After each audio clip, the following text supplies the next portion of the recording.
Ready, set, go.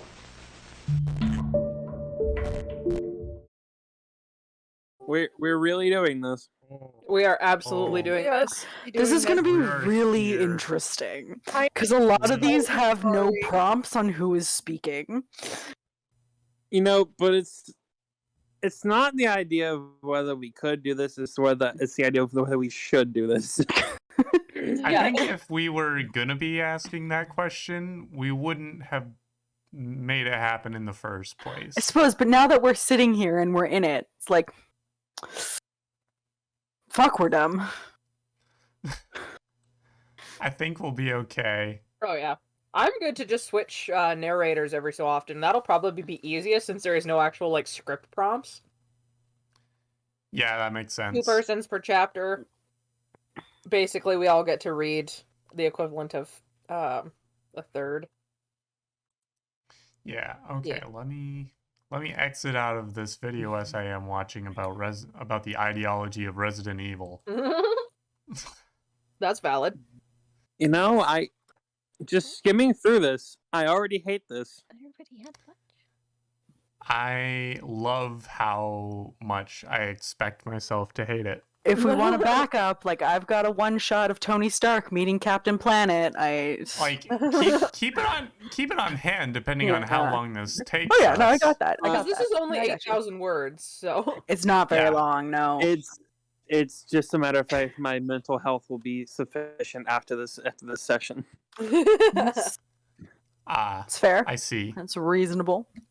This might break us, some of us here today. I'm so excited. This might put me in a psych ward. Who knows? The pit of despair, really. I'm still so confused as to who's going to be reading what. I start reading. I switch to Bonk. Yeah, don't worry, Connor. And You'll get it. You'll get it. We're not switching, and like people aren't just tackling specific characters. No, I feel like that would get really complicated because there's no character prompt for when someone speaks, and if there is a character prompt, it is after the speaking line. I guess. So Connor, just listen for a bit, and it'll make sense in a second. It's like how we went around the classroom speaking chapters in a book that everybody was studying in English. Okay, fair enough. And you put a funny voice on if you want. Without further a goddamn Doot. We present The Swamp by Beefsicle. Hang on. Here we go. Silence. Oh my god! Oh god, wait, I want to see it. I want to see it. Yeah, I was waiting for the reaction to the thumbnail. Love. Oh no. I hope that's the picture that's in the Twitter post. What in the fuck is this? It's exactly what you're looking at. And I don't want to look at it anymore. I'm not. I'm All right. I can't. So. Oh god, it's still on my screen. Dude, you're reading. Yep. The swamp. A soft, translucent wisp of steam gently rises from a figure submerged nose-deep in a muddy swamp. He opens his eyes, exhaling a stream of bubbles to the surface of the mud before rising. The sun bathing his green skin in a delicate light which made his powerful form look even more daunting. Thick, muscular legs pulled out of the mud onto solid ground with great effort to secure him as he turned and went inside the nearby shack. The word Shrek was scrawled haphazardly above the door in bright red paint that stood out sharply against the overwhelming brown environment. Janet is absolutely losing her shit next to me. Oh no. I love I heard the squeak. I heard the squeak of a Janet. Fuck, I had to mute myself. This is, oh my god. I read it so genuinely. Okay, All right. carry on. The crickets chirp from outside could be heard from the open window, and Shrek began to prepare breakfast. Reaching blindly for a bowl, he knocked over a dirty glass, which shattered across the dirt floor and turned his kitchen into a minefield of shards. He groaned. "Why is it always the Mondays that screw me, eh?" he asked the empty house. His eyes rolled and chuckled softly to himself before carrying on. pouring moldy cereal into a bowl followed by soured milk. Mud dripped from the ceiling into the bowl with a plop, but he didn't notice or care. The ogre slumped into his kitchen chair. Narrowly avoiding the glass, he slammed down the bowl and leaned forward in preparation, the wooden chair creaking beneath him before beginning. He ate sloppily with wild abandon, like a starving animal. Milk sloshed about, staining the table as it dried, and had too many spills before. His spoon was rusted through the edges. His bowl seemed seemingly the artsy kind, white with an orange ring around the outside, but he knew it was from the various dinners of the past left out to fester for days on end. He didn't care. Fiona wasn't there to keep his head straight. No one was. What did he care if he spilled a little milk, or if there was a little bit of glass on the floor? He didn't mind, so it didn't matter. Nothing seemed to, anymore. The days just droned on, and on, and on, an endless cycle of drip, drip, dripping mud, and chirp, chirp, chirping crickets. It was all just gray. And now he was sad. Great. Damn. If this day doesn't just keep getting better, if my luck keeps up, maybe Fiona will come back. A sob broke off his sentence. He slammed his fists on the table, and through tears, he picked up the bowl and chucked it on the wall against the sink. It shattered, the pieces falling into a pile of dirty dishes floating in a pool of disgusting water in the sink. Mud dripping down from the ceiling behind them. He stood up suddenly and stormed to the door with unusual fire in his eyes. Tears ran down his full green cheeks as he held up a shaking fist, ready to slam it into the flimsy wood as he risked knocking it down. But he held back. He squeezed his eyes shut and buried his face in his hands, smearing expired milk across his forehead. His body seemed to drop to the ground on its own as he drew his knees to his chest. He hoped that maybe this time darkness would darkness would hide the image of Fiona burned into his mind. That image of her dancing in his living room, smiling, then sleeping so peacefully next to him, like an angel. Then, the pure disgust plastered across her face as she left. She turned her back on him, her beautiful form walking away from him, every moment of every hour, mocking him endlessly. Softly, he choked through sobs. Why does it have to be Mondays? He leaned his forehead against his knees, wiping his milk-covered face weakly with one hand. Outside the door, a frog ribbited once, a melancholy note. In a baritone drawl, it croaked, Though the mud is quite warm, my heart seems so cold. From the start with him, I knew I'd never grow old. The idea of love has to be sold, but it seems only worth he had was fool's gold. Slowly, Shrek stood. He straightened his spine, squared his shoulders back, and opened the door into a beautiful day in the swamp. A group was standing there, fist collectively raised as if interrupted before knocking. Shrek stood puzzled for a second before darting away as quickly as his hulking form could take, his face burning with embarrassment. He took to his bedroom, shouting, "Sorry!" over and over again, as he clumsily donned a tattered robe over his naked body. The group, 4 in total, was standing there when he returned, moving carefully as to not let the robe fly open in the gentle breeze which wafted lazily through the open door. They had each produced a sheet of paper while he changed, and held it with the blank side towards him, so he couldn't read what they said. The identical suit on each one wore a crisp tie straightened flat against their chest, and all 8 shoes were completely clean of any mud, which Shrek gawked at internally. Externally, he waited with what he hoped came across his stony face, implicitly letting his strangers speak first so as not to embarrass himself further. "Our name is Weezer," they said in unison, extending their forehands simultaneously. I told you! Shrek shook each extending forehands simultaneously. Shrek shook each gingerly, down the row from left to right. "We're a tax collector.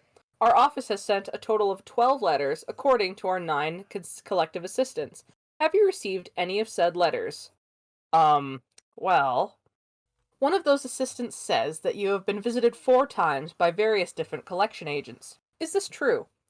Shrek looked sheepishly off to the side, avoiding eye contact, and his face flushed. Sir, we regret to inform you that effective in 30 days, the state of D's will be seizing possession of your home. After the These 30 nuts. These nuts. I hate that so much. After the 30 days, if you have not left, you will be considered trespassing and will be punished to the fullest extent of the law. Do you understand? Sir. The blood had drained from Shrek's face, and his face had turned a pale, sort of sickly green. The tax collectors, with the same expression of annoyance spread across their face, shoved all 4 papers into Shrek's clammy hands and walked off, stepping extra carefully around the mud pond, whispering to each other under their breaths, "These people, how hard is it to pay our taxes?" He stumbled backwards and closed the door, his eyes widening with tears welling within them. To the left of the door was his couch, which used to be a deep, rich blue color, but was now a greenish-brown. He sat with a squish sinking almost 6 inches, and stared at the wall with blank disbelief.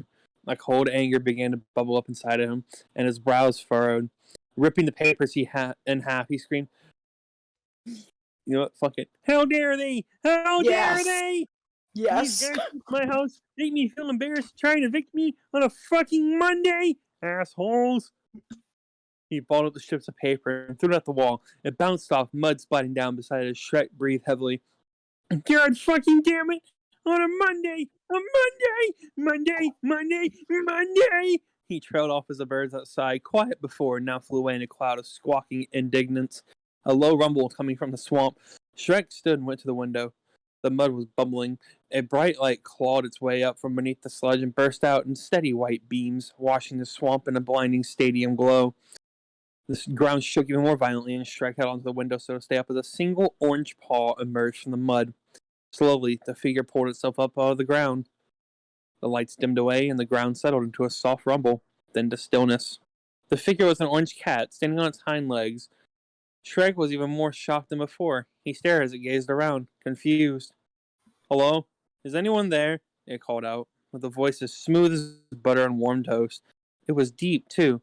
Like the depths of the ocean washing over Shrek's body. He was getting carried away. Shrek studied as it slowly observed its surroundings. It was short, with a glistening, clean coat untouched by the mud from which it had just emerged. Its ears twitched cautiously, alerted from all sides by the rustling trees and distantly calling birds. Suddenly it turned and locked eyes with Shrek. He yelped and ducked down, heart racing. After a pause, he jumped back up and yelled back, "Hi! Hello? Oh." The cat had disappeared even quicker than it had come. He heard a knock at the door and ran to open it. Naturally, the cat stood there, grinning as if it had just told a very funny joke. "Gotcha! Huh. So, you live here?" It peered in with a slight grimace. Shrek felt embarrassed, but then realized what the cat had really just said. "Hey now, you're a rock star." Anyway.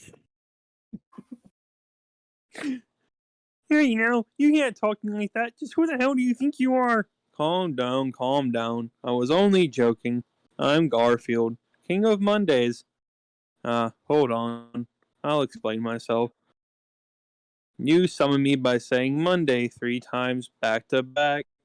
I'm here to help the bad days go away. It's sort of my whole deal. Neat, right?" Shrek nodded along, still ashamed of the mess inside, ashamed that Garfield had to see it, but Garfield would help, right? They locked eyes for a moment. Garfield's were a rich, deep brown, knowing and kind. Shrek felt that a larger depth lay beneath them than what was there on the surface. Do I really have to keep reading this? Yes. You do. Yes. This is what's on the docket for today. You sure about that? My therapist is going to have to know about this. Good. As they should. You should invite your therapist to this. No. God, no. God, no. You know, if I had a therapist, I'd invite them. Just to torture them a little bit, but still. Mm. I want to keep my therapist, not have them fucking retire. Valid. You'd have 2 nickels at that rate. He felt himself Nice. staring far too long and flushed, hiding his face. Garfield was too good for him. There was no way he could compare. He felt this cat's soft paw in his hand peek through his fingers. "Come on now, don't hide your face. What's your name?" Garfield asked in a low, velvety whisper, stretching to try and be eye to eye with him despite the height difference. Shrek cracked a smile and told him, I think this would be fun. Don't you agree? I mean, we can start right here. Garfield stepped back and gestured to the house. Shrek frowned at the thought. It was, well, a lot. There was no way. He looked back at Garfield, ready to object, but he looked up at him with a confident gleam in his eye that made him feel like he could do anything. How could he say no now? He supposed Garfield knew what he was talking about after all. By the time they got started cleaning, the sun was almost perfectly poised upon the center point between rising and falling, teetering towards noon. The pair started exactly as Garfield had said. The house, room by room, they picked up trash, scrubbed floors, vacuumed, dusted. They had gotten to a third of the house and sat in the kitchen, washing dishes left behind by the dishwasher. When Shrek heaved a deep sigh and put down the plate he was holding, Garfield glanced over to see Shrek's head in his hands, and he sobbed quietly under his breath. Hoping the cat wouldn't notice, he quickly dropped the bowl he was scrubbing to the sink and rushed to the ogre's side, resting his hand on his shoulder. Hey, what's wrong? Shrek sniffed and leaned his head back, chin towards the ceiling. He sighed. I don't know. I'm happy you're helping me. I'm ecstatic even, but... He tilted his head to the right to avoid Garfield's piercing gaze. He didn't answer, instead choosing to wait for Shrek to be ready to speak for himself. The ogre trembled slightly under his knowing paw, unmoving. He looked back forward, still not looking at Garfield. There's this nagging feeling inside, tugging at my thoughts relentlessly, like it won't ever be good enough. We've worked so hard already, and look at the progress we've made. It's dismal at best. By the time we clean the entire house, the front will just be dirty again. It never ends. He sobbed again, putting his head back in his hands. Garfield leaned over further, placing his head on Shrek's shoulder with one hand on his back and the other on his arm. That's true, in a way. It doesn't end. Not until we die. I know that all too well, but it gets better. We learn to deal with the mess. We learn to handle it better so it doesn't build up like this anymore. Not that it won't be hard, but it won't feel as hard. Here, look at me. He removed his hand from Shrek's arm, turned to his head towards him by his chin. We're gonna get through this together. Do you trust me? I don't wanna. I don't wanna. So, what? It's moving very quickly. This is so wild. 1, 2, 3, 4. You have 4 full paragraphs left, Mark. You could do You're it. so right. This is so sincere. Like crying, laughing. I don't know what's worse, the fact that I'm reading this so effortlessly, or the fact I'm reading this at all. You're doing a great job. Here's the thing, Bonk. If you finish right now, you don't have to do it again tonight. Oh, thank God, I can leave after this.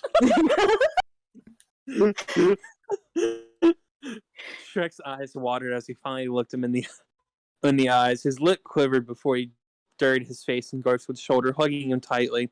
Garfield released his hands for a moment, surprised, but then hugged him back even tighter, as best he could, since his small arms couldn't fit all the way around Shrek's torso. Do I really have a choice? Shrek responded, muffled by Garfield's fur. He laughed a little. They sat there for a while, the sobs slowly quieting as the sun finally fell beneath the horizon, as the stars began to peek through the dark, silky folds of the night sky. The two released one another and went back to work, Garfield washing and Shrek drying. They didn't notice that the other blushed as they turned away hurriedly, stifling mirrored-wide, goofy grins. What? They're so in love.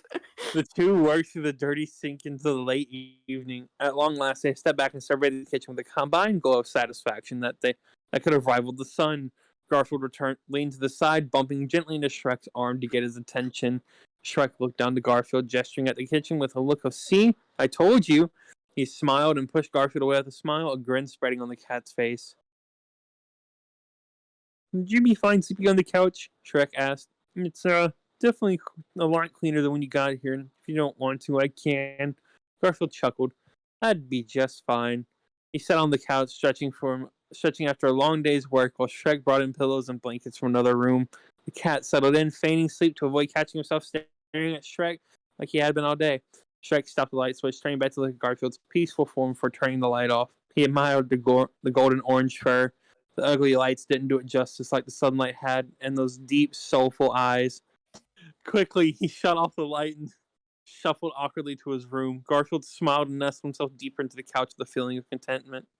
That night, Shrek dreamt of an orange figure. The edges of the figure blurred in the smoky aura that surrounded the two of them, pulling them closer together. A warm softness permeated his being as he reached closer close to the figure, graping at the graping. Like, I guess. I think it's grasping is probably the It's right supposed to be word there. grasping. Oh, yeah, grasping. But the figure turned away. He tried to walk forwards, the smoke dissipating in his grasp. Yeah, grasp! You just fucking type it right! As he tried harder and harder to reach out, but he was stuck with the figure floating further away before disappearing into the smoke altogether, leaving Shrek cold and alone. Yeah, like I am with this fucking chapter. Jesus Christ, I you're hated done. that. I hated all of that. It's over. It was it's not over. So gross. It's not over. There's 3 more chapters, but This you're literally- done. I don't have to this read literally- everything. I don't have to. Janet, I have to. why is I don't the have to only listen. kudos on here yours? It's Janet's turn. Janet, your turn. You're on chapter 2. Before you start, Janet, I have a question for you. Yes. Yeah. Because you're the only person who has liked this, how did you find this? Were you looking for it? See, what I was looking for specifically was I just went on AO3 and I looked up, originally I wanted Shrek and Sonic fanfic. There is none, but Really? That is surprising. right? Yes. But what That did is come quite up surprising. was this one because Shrek and Sonic are both in it. I started reading this one and I knew. I read the first chapter and I knew it had to happen. Let's keep moving. All right. Shrek woke up in a cold sweat. He stumbled into the bathroom to splash water on his face and walked out to the smell of burning eggs as Garfield attempted to cook breakfast. Shrek promptly went to the living room to open the window. "Good morning," Garfield shouted from the stove. Shrek returned the greeting, walking back into the kitchen and wrapping his robe together around himself. He watched as Garfield unskillfully flipped a few eggs and simultaneously tried unsuccessfully to not completely blacken 2 slices of toast. Garfield looked back, streaks of softening butter throughout the fur on his face, and laughed. There was a familiar twinkle in his eye, unmistakable. Shrek's content smile faded a little, but he tried to remember what Garfield had said. They were gonna get through this. Together. Garfield finished cooking and they ate together before going back to work to finish cleaning the house. It continued like that for a while. Strange dreams, waking up to breakfast that got a little better every day. That cheerful smile. Slowly, it started to feel comfortable. He just couldn't get over that strange sense of unease deep down that seemed to linger in the pit of his stomach, gnawing away, reminding him of everything that used to be. Could it all really change? Room by room, they fixed up the shack Shrek called home. They installed actual flooring in every room, boarded up the ceiling as best they could. It took weeks. But by day 5, they stopped counting and just made the best of it all. After it was done, they stood and basked in the glory of it, and it felt amazing. "I told you, didn't I?" Garfield said. Shrek didn't respond. It didn't feel complete. Shrek didn't something's missing, he murmured under his breath. He looked closer over the living room, which was basked in a gray glow from a storm brewing over the swamp that had been for quite a few hours, but which had not yet broken into thunder. They say, in a thick silence only broken by a low ribbit from a frog outside. Garfield tried to retain his glow of satisfaction, but he couldn't stand to see Shrek so upset. Shrek started out the window, almost longingly. "Shrek, what's wrong? Talk to me. I can help, I swear." He sighed. It's not you. I'm not sure what it is. I know I should be proud, but it's like nothing's changed. At least, not inside. Am I broken? He turned back to look at Garfield, but was surprised when Garfield had already crossed the room and now appeared directly in front of his face. The cat put his paw on Shrek's shoulders, straining his tiptoes to reach. "You're not broken. Frankly, it breaks my heart that you think that way. That you were, I don't know, conditioned to think that way. You're perfect, Shrek. You're whole. You don't need to be anything more than you already are. The two embraced. Garfield felt warm in Shrek's arms. He felt home. It was wonderful. I have an idea. What? We good? Healing. Fucking what? Fucking what? You know what? No. You know what? Why am I No, rooting for no, this? no. What? You good? You okay? I think my mind is breaking. The two embraced. Garfield felt warm in Shrek's arms. He felt home. It was wonderful. I have an idea, Garfield said, face still pressed against the ogre's chest. We should start a garden. What? Why? Shrek pulled back, gently, face flushed. We've been eating like shit here, man. You have the yard space for it. If you get enough crops going, you can even start selling them. Make a little business for yourself. It could be good for you in the long run. I don't know. Sounds like a lot of work. I'd be right there to help you. Come on. Garfield held out one hand, smiling wide. Shrek took it and was led out the door to the market in town. They returned that afternoon to an intense downpour showering over them.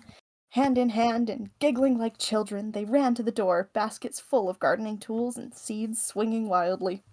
They burst into the house, shutting the door behind them quickly, so as to not let in any more water than was already dripping onto the hardwood. Garfield shook his entire body like a dog. Wet fur spraying rainwater everywhere as Shrek quickly went to the window to shut it, but it was too late. The couch and entire living room floor were soaked. Oh, damn it! No way the couch will dry before tonight. I'm sorry. I should have closed the window before we left, Shrek said dejectedly. Oh, it's fine. I've slept worse places than the floor, you know, Garfield responded. He leaned against Shrek's arm, and Shrek leaned back. I'm gonna go take a shower, if you don't mind. Garfield was already halfway down the short hallway, at the end of which waited the bathroom, knowing that he already had permission. Shrek rolled his eyes jokingly and shooed him away to shower. The cat disappeared into the bathroom, and Shrek heard the shower turn on.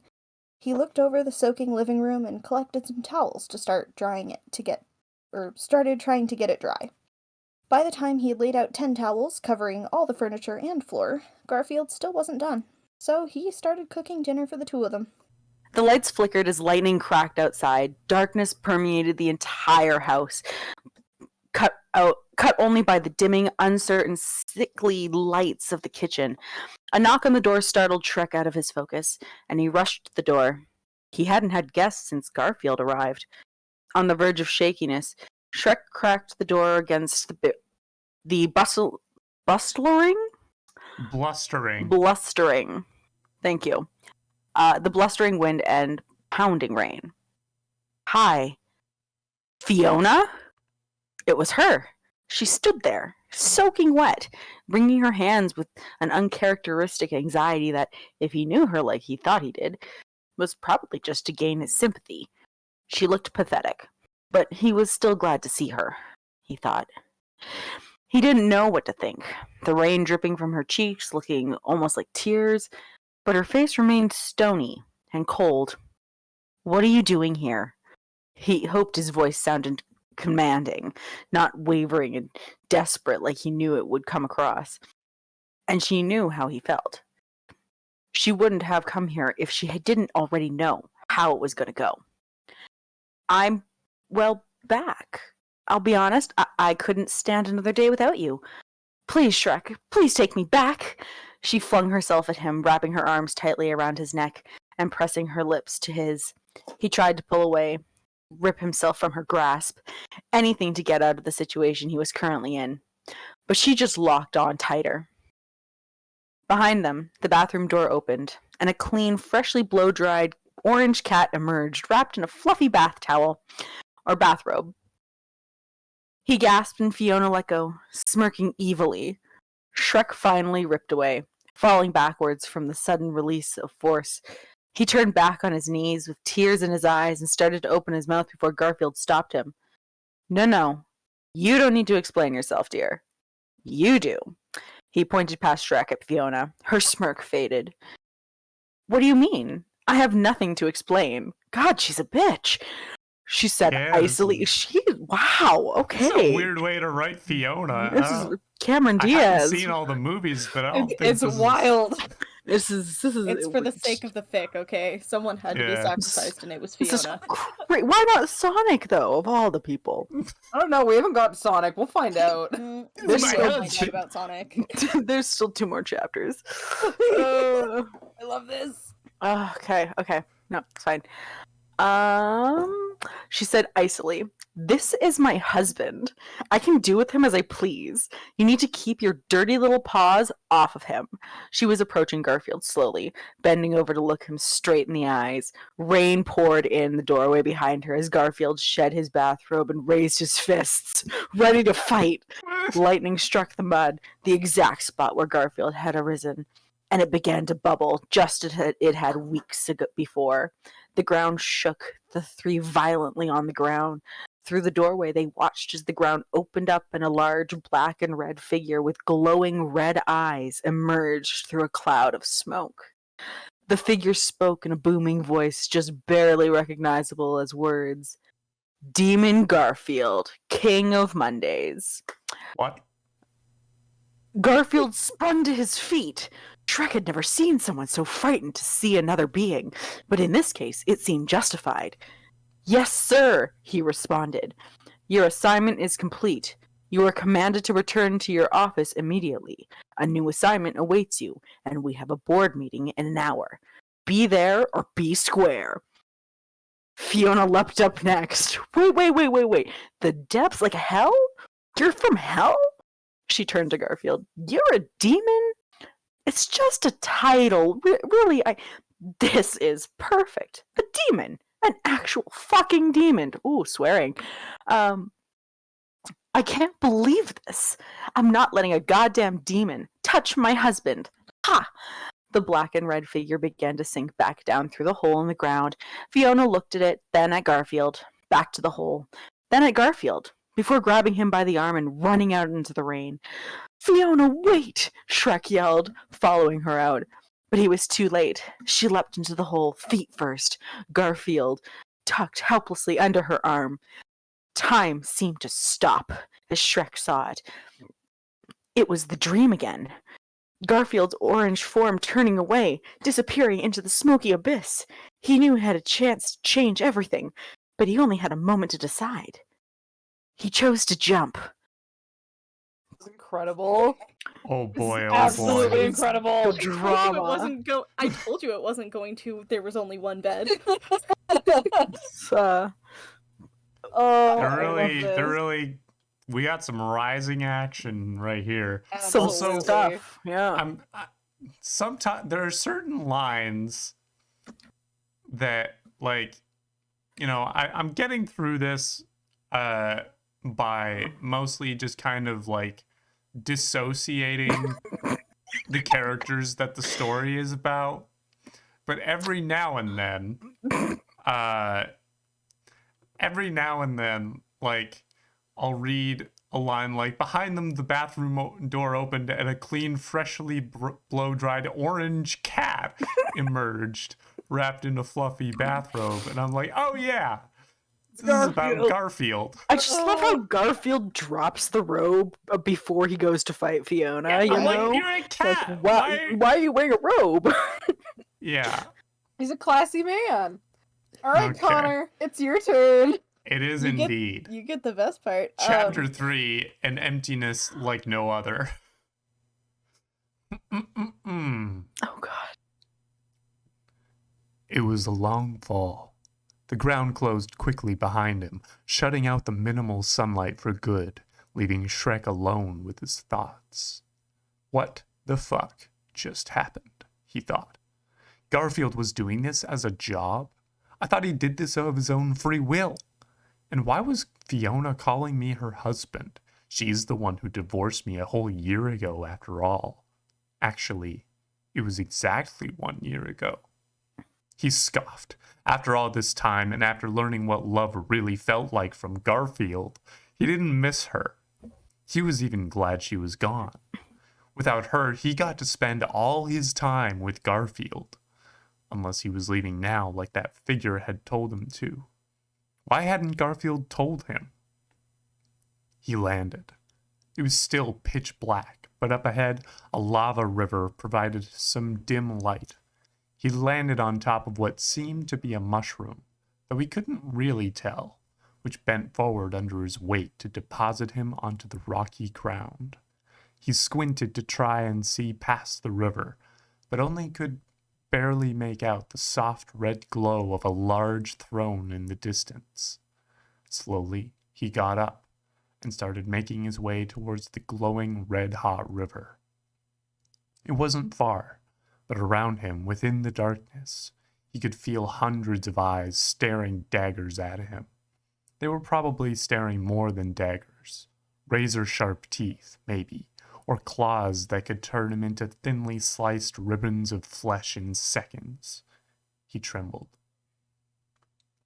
The edge of the river stopped in a sort of plateau overlooking the bubbling river, spitting drops of lava at him that he narrowly avoided by stepping back. He looked for a bridge, but there was nothing. No way across. He could imagine Garfield struggling against Fiona's stony grip as she walked him to his impending doom, all because of her evidently undying revenge against him that she felt the need to enact. All because of him. No, he thought. I won't let this happen.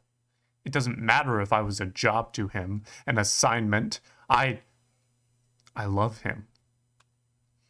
Just as he was gearing up to try and leap across the river on his own, a demon waiting in the silent darkness screeched out a high-pitched, "Wait!"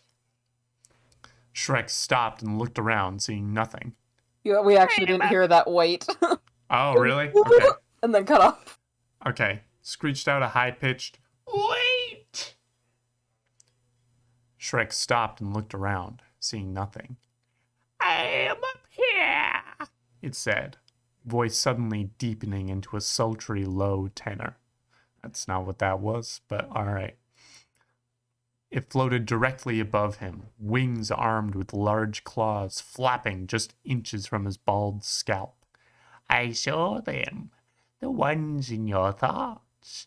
I did not realize that was his captor, though I should have known better. I want to help you. Also, I am kind of hoping the ruckus this group of yours causes gets me out of the meeting later." "Wow, thank you. Did the cat look okay?"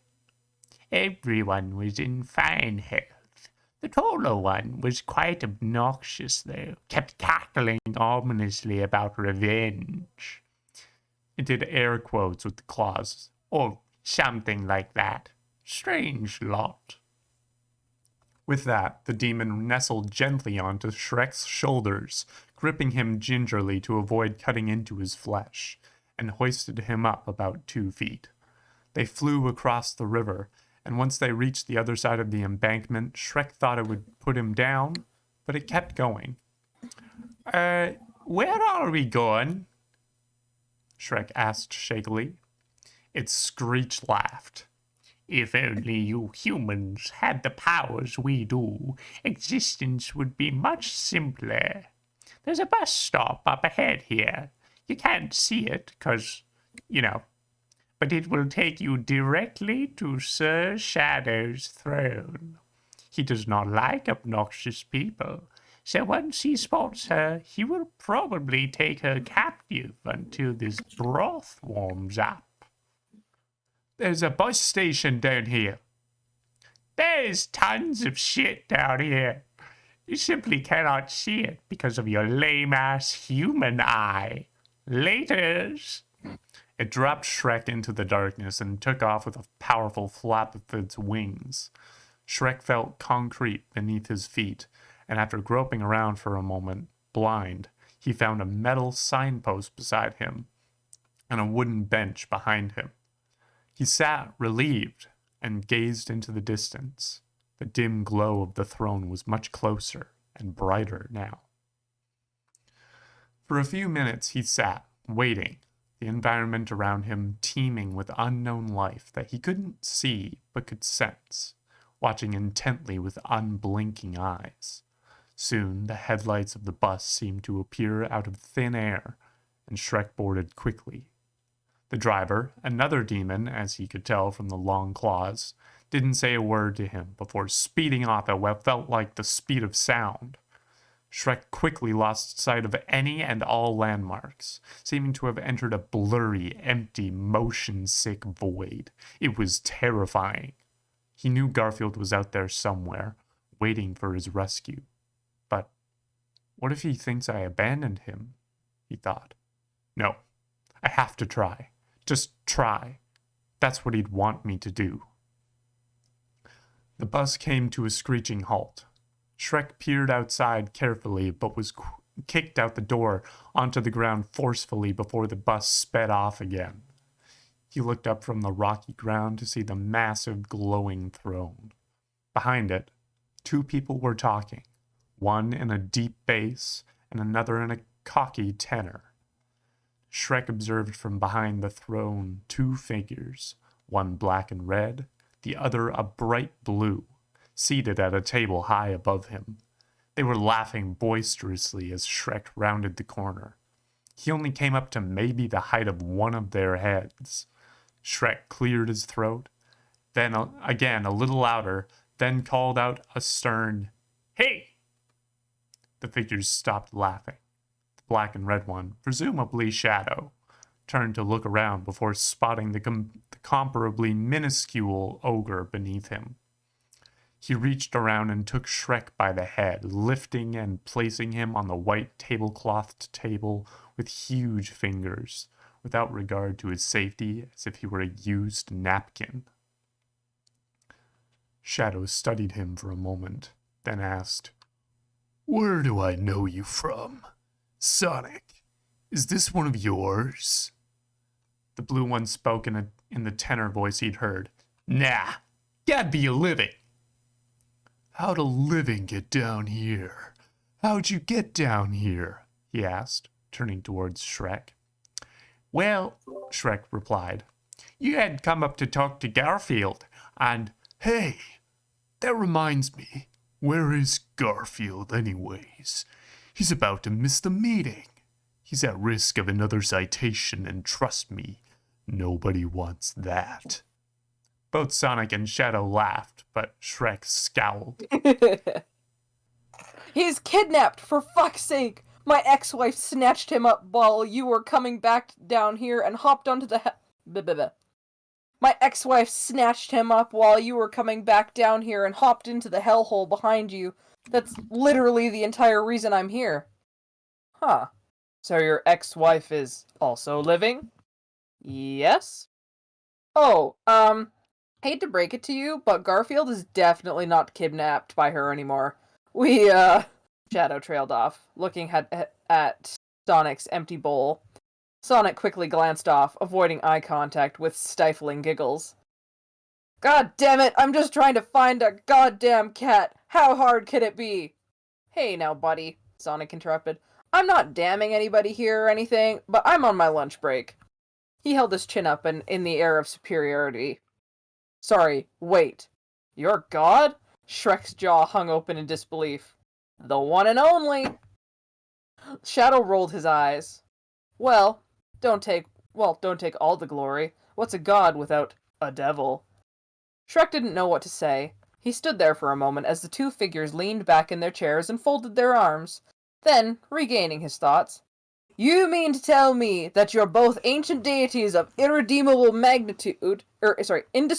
magnitude, and yet you can't help me find a goddamn cat?" He was yelling. The deities looked sheepish. Shadow spoke. "Well, we're a little preoccupied." "Oh my god, fine. I'll go do what God and the devils themselves can't do. Find Garfield. Yep, seems about right. Fine!" He leapt off the table, nearly breaking his ankle, but he wasn't willing to lose his momentum to trying to ask for help down. The darkness was overwhelming, but he vaulted forth anyway, Sonic and Shadow went quiet after he jumped, but began to whisper in mean giggles about him as he walked away. He called Garfield's name over and over with no answer, and kept calling. Hours passed. Shrek's throat was getting hoarse. He paused and coughed, and in the momentary silence, he heard it. A faint sobbing, not far away. Slowly, he made his way through the emptiness towards the noise until his leg brushed up against something small, cowering on the ground. It jerked away, quivering. Shrek gasped as he knelt down, his hands making first contact with a furry ball beneath him. The fur was unmistakable. It was him. Shrek let out an exclamation of joy and then scooped the shaking cat into his arms. Garfield relaxed a little. "How did you find me? You can't even see down here." "I just walked out and hoped."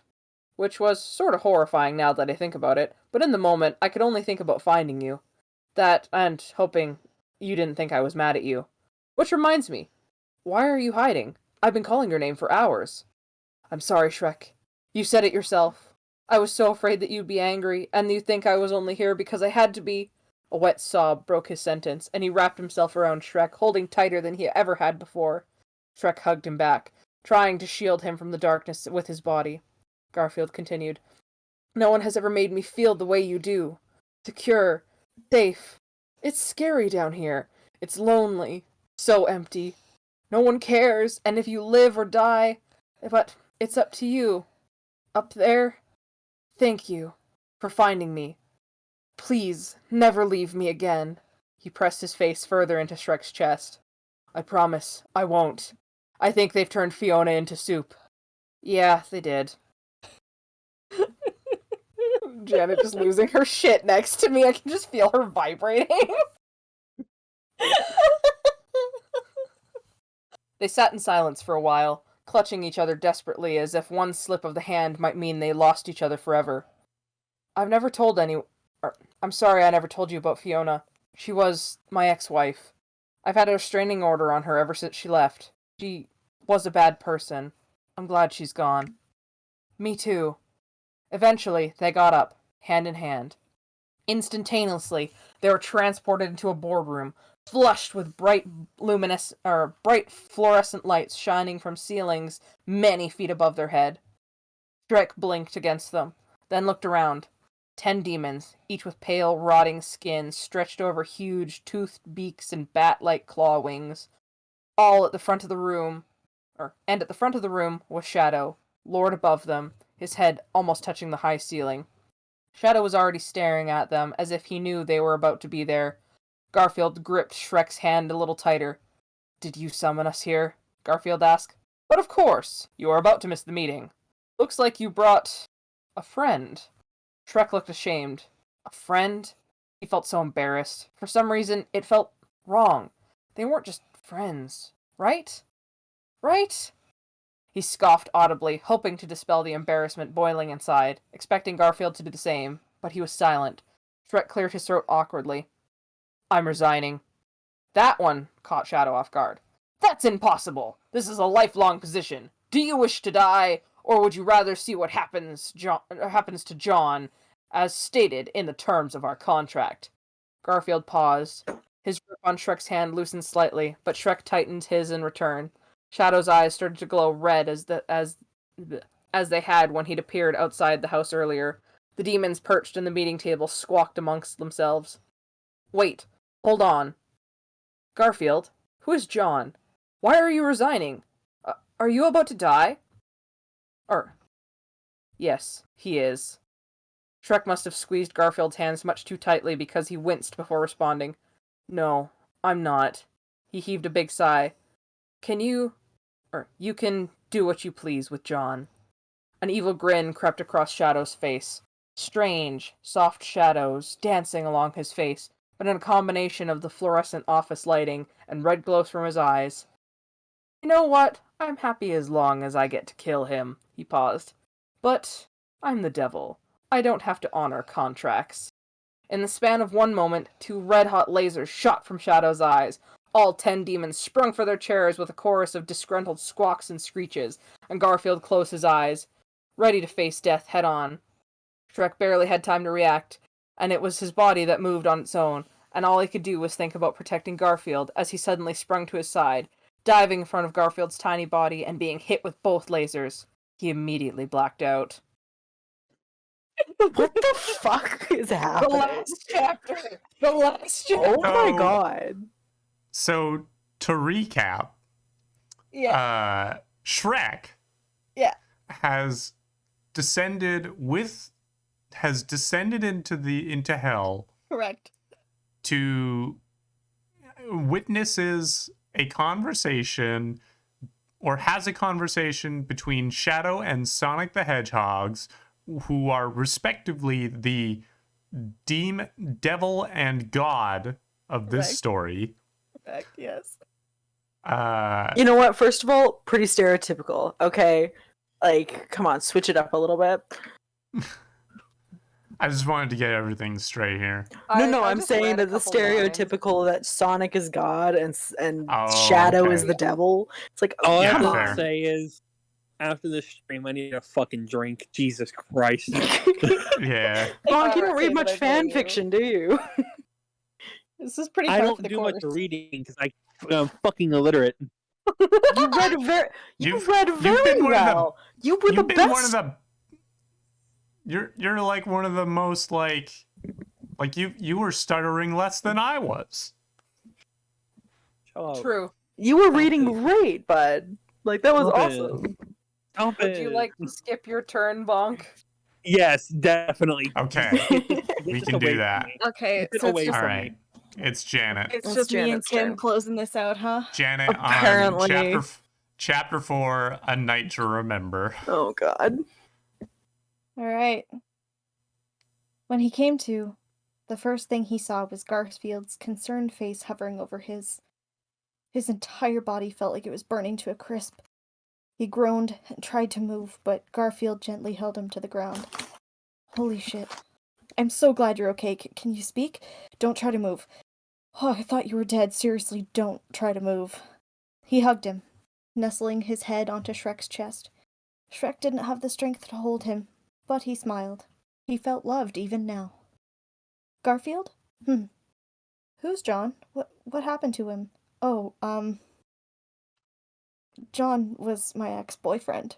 We were What? together for a long time, but we ended up falling out of love. I was resentful. I wanted a better life, so I summoned the devil and entered into the contract I'm currently in. He would give me a job. This job. King of Mondays. In exchange for John's life. He didn't kill him, at least not then. But John's been suspended in limbo this whole time. His soul is dead. Has been for years, but the body... I believe the body is dead now, too. It's better this way. Garfield didn't need to finish. Shrek understood.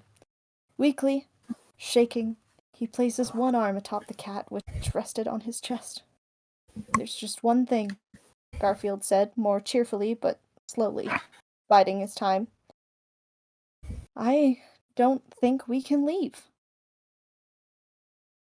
Shrek grunted in response, trying to get up. Garfield fought against him but was overpowered. Please, Shrek, don't try to fight him. He'll just turn you into soup like everyone else. I can't lose you. That made him pause. He was right, and Shrek knew it.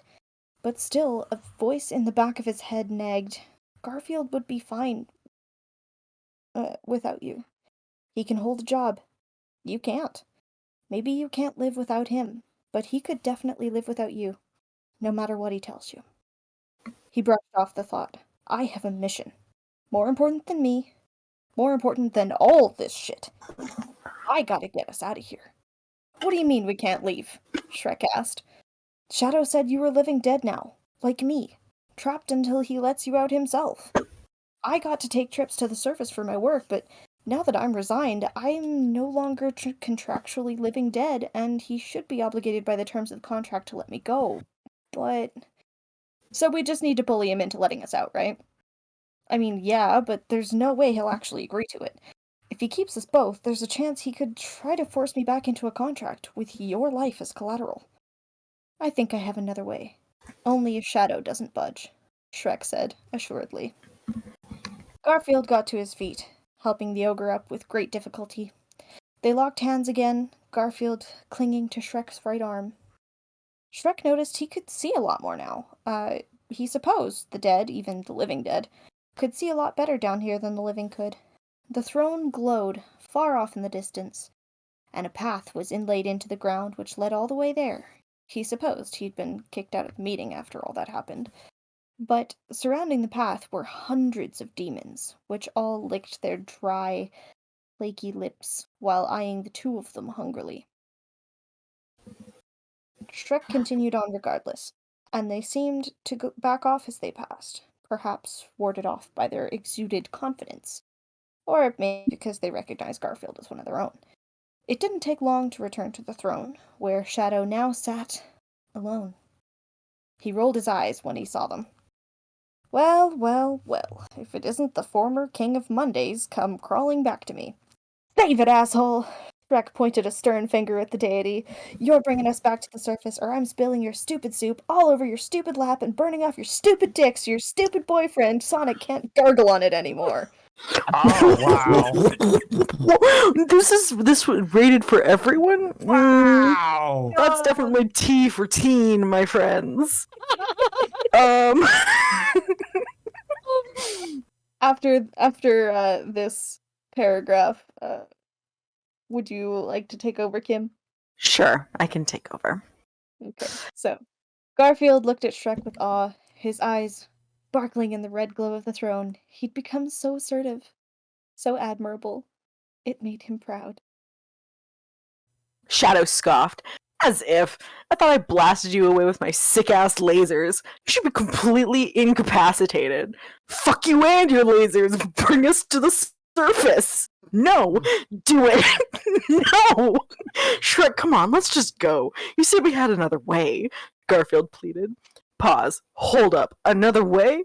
I'm the only way out of hell. Me, the devil himself, Shadow the Hedgehog. What do you mean another way? Shadow sounded almost nervous. I plead the fifth, Shrek responded. Laws don't exist around here. Tell me. Fine. There was a demon earlier that helped me out, flew me across a lava river down to a bus stop. That's how I got here before, when you were having your little picnic with your little boyfriend. Jesus. I mean, jeez. Fucking Eugene. Yeah, he would do that, I guess, if you really want to get out of here so bad. He sighed and rolled his head back, eyes glowing red. His head snapped forward with a crack, and another 2 lasers shot out of his head and hit Shrek. It blasted him backwards, but he stayed conscious. There! Done! I really don't feel like escorting you out of here. So you're living again. Garfield, you probably already noticed, but when you resigned, you became living again. I know. Me? Honoring contracts? That's crazy. Thank me later. You'll be leaving now. He sounded pissed. Thank you? Shrek said. My apologies for the hassle, sir. But at least you got a good couple soups out of it, right? Garfield suggested. Yeah. Toodles now. Shadow snapped his fingers, and Garfield and Shrek, hand in hand, appeared knee-deep in the mud pond. Well, knee-deep in Shrek's case. Neck-deep for Garfield. Shrek pulled the cat out by the arm whose hand he was holding, stepping up onto the solid embankment beside the mud pond. Sorry, I just didn't think that was a word. Beside the mud pond, and put him down before they stepped up to the door together. A paper with large text printed upon it, reading "Property of Bank of D's," hung on the door. Electric guitar and whining singing could be heard faintly through the creaky wood. They looked to each other, confused. Then Shrek cautiously pushed open the door with his free hand. The tax collector, Weezer, stood in the living room, loudly performing what seemed like the worst concert in history. Roasted. There was no furniture left in either the kitchen or the living room. The singer sang something dumb like, "Ooh, ooh, I look just like Buddy Holly." As a singular, I don't know the song. That's as the singular audience member, someone short with chin-length brown hair, clear-rimmed glasses, and immaculate style leapt up and down with excitement. Shrek stood there for a moment before shouting over the music, "Hey! Cut that out!" The music came to a crashing halt. The singer stopped last. "You're evicted. Leave now or suffer our wrath," they said in unison. Garfield promptly released Shrek's hand, walked over to the bassist and grabbed his bass, and smacked him in the side of the head, knocking him out cold. In the next instant, all three other members started to close in around Garfield, but Shrek grabbed the guitarist's guitar and knocked him onto the ground. Together, they finished off the remaining figures as the audience members stood by, mouth agape. Garfield locked eyes with them, and they ran out the door and flew away with their awesome, powerful, sparkly wings that they definitely had this whole time. This is a self-insert. The two breathed heavily together, 4 unconscious bodies surrounding them. Outside, the sun was starting to set. "I'm exhausted. Do you want to go to bed?" Shrek asked. But they took the couch. I think they left the bed. If my eyes don't deceive me, after having been turned half dead and back alive in the span of 2 hours, it'd be rude not to let you sleep there with me. Shrek, thank you.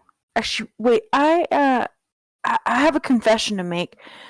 I hope it doesn't affect everything we have, or the sleeping situation.